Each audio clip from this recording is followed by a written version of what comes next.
YouTube, what's good with it? I know it's been a minute, but we finally back with another video. And in today's video, we're gonna be doing a drop fade on my guy right here. Except today, we're gonna be doing a fading down technique while doing the drop fade. And as you can see, my boy's looking rough, but we about to get him right. Okay, now to start this cutoff, my client did say he wanted a 2 on top. So here I'm going in with the 2 with the lever open at first, just to see, you know, how his pattern is laying exactly. So I'm starting with the lever all the way open so that I can cut less hair off, and then I'm gonna close it.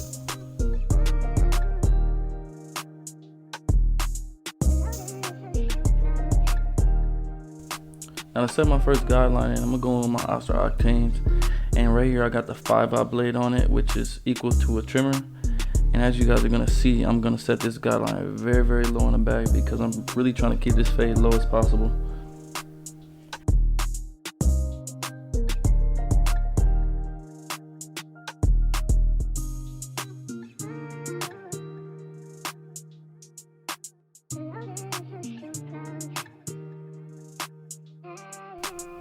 And I want to show you guys a full 360 and how I'm setting this guideline in. So in the back, as you can see, I'm going with like an oval shape this time. Sometimes I go with like a pointy diamond triangular tip, if you want to call it. Pause. But as you can see, I'm going with like an oval shape right now, and I'm just dropping it very low.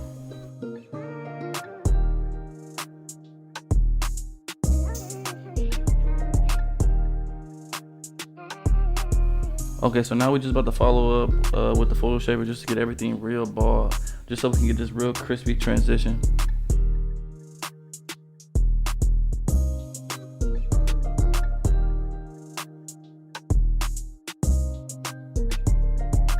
And now we're finally about to start the fading down technique. Here I'm going in with the 2 guard. I'm just trying to debulk some of this dark hair right here. And the reason why fading down is the best thing to do when doing low fades is because you just overall just have more control over how dark you keep certain areas and how low you're able to keep the fade. And the lower I get, I'm closing my lever a little bit each time, just because I want this transition into the next guard to be a lot easier. Okay, don't get confused about this. I'm still fading down, but when I'm fading down, I like to go in and set the guideline with the lever open, just because I find that it is a lot harder for me to keep the fade low if I do this as my last step. I don't know why, but for me, I always push the fade a lot higher if my lever open guideline is my last step. So then I'm gonna go in with the trimmers.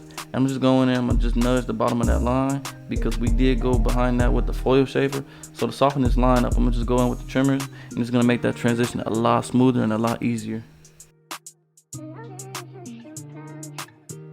Okay, so now I'm just about to go in with the lever all the way closed, and here I'm just about to nudge at this line until it just shifts a little bit, and then as soon as it shifts, I'm gonna go open that lever up to halfway, and then from halfway, I'm gonna open it up one more notch, and I should finish fading this line all the way out. And as I said before, the reason I like doing it this way is because if this is my last step during the fading down technique, I tend to always push the fade higher than I want it to. So I tend to just knock this part out first, and then I'm able to fade down and control how dark I keep the rest of the areas.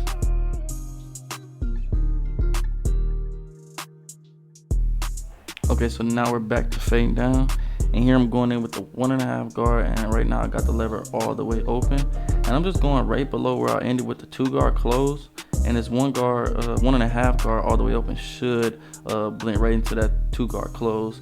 And as you can see, I closed it, and I'm going with the grain against the grain. I'm just really trying to get this hair to blend as much as possible before going to the next step.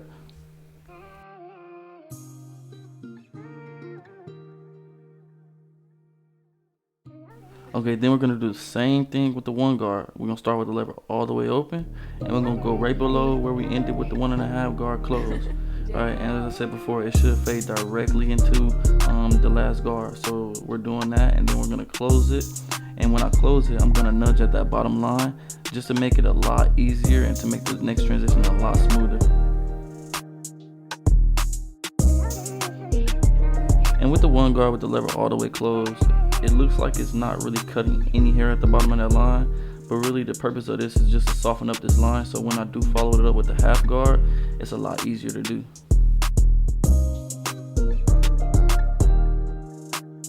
So now to complete the fading down process, we're gonna go in with the half guard, and I'm gonna start with the lever all the way open. Now sometimes this varies. Sometimes I start with the lever all the way closed first and work my way up, but I find that I get the best results when I start with it open and just close it gradually, because sometimes I don't even need to close it all the way, right? And also, I didn't mention the clippers I'm using are the JRLs. Man, these things are amazing. They give me like a Andy's blade cutting feel with like a Wahl power. I really like them, and right now I'm using the Wahl guards on it, so they do fit with the Wahl guards. So if you guys haven't, make sure you go try those out. So when cutting wavers hair, man, you just gotta be really patient with it sometimes, because in this area that I'm cutting right here, there are a lot of little waves that I have to cut out in order to get this fade to really blend properly. So that's just gonna take a lot of work going in the same spot, combing down, brushing, figuring out where the hair is laying so I can go the opposite way. And really just patience is key. Just be patient and trust the process. Alright, so now it's time for the detail work. Here, there are no really specific steps that I do. I'm just going to be going through my steps and going through my guards and just closing the lever, opening it. Just really trying to just go through and perfect this fade.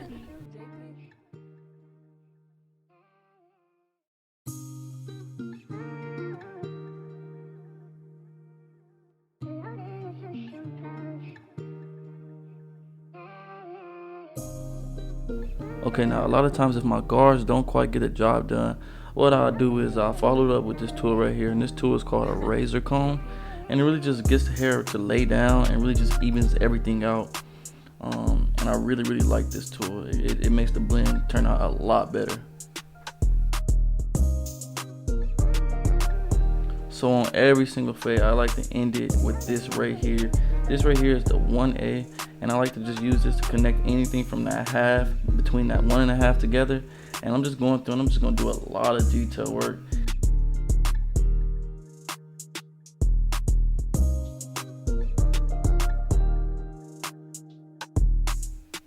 Alright, so now I'm about to go in with the one blade now. And with this one blade, I'm gonna just clean up anything from that 5/0 all the way to the half guard. And I'm just going in, just doing a lot of detail work, like I said before. And this is just what's gonna take this fade to the next level, right? Just the attention to detail, you know. So I like to do this a lot, and people pay a lot of money for me to do this. And now it's finally time for the lineup, and this is what's really gonna put them in the game. And I'm just sit back and let y'all watch this whole part and just watch this cut really just come together.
YouTube, here's the cut. If you enjoyed the video, make sure you comment, like, and subscribe to the page. Also, if you don't have those notifications turned on, make sure you turn them on right now, because we just delivered you a complete, absolute banger today. As you can see, my guy came in looking homeless, and now he's walking out looking like $1 million. And I promise, guys, I'm gonna be dropping way more content on my page more frequently. I had to just really sit back and learn my camera. I felt like my quality just was not there. You know, I have this very expensive camera, and I did not know how to work it, so I really just want to learn how to work it. And I feel like I'm pretty much in a comfortable spot, so I'm gonna be dropping way more content for you guys. But I hope you enjoyed the video, and I'm out.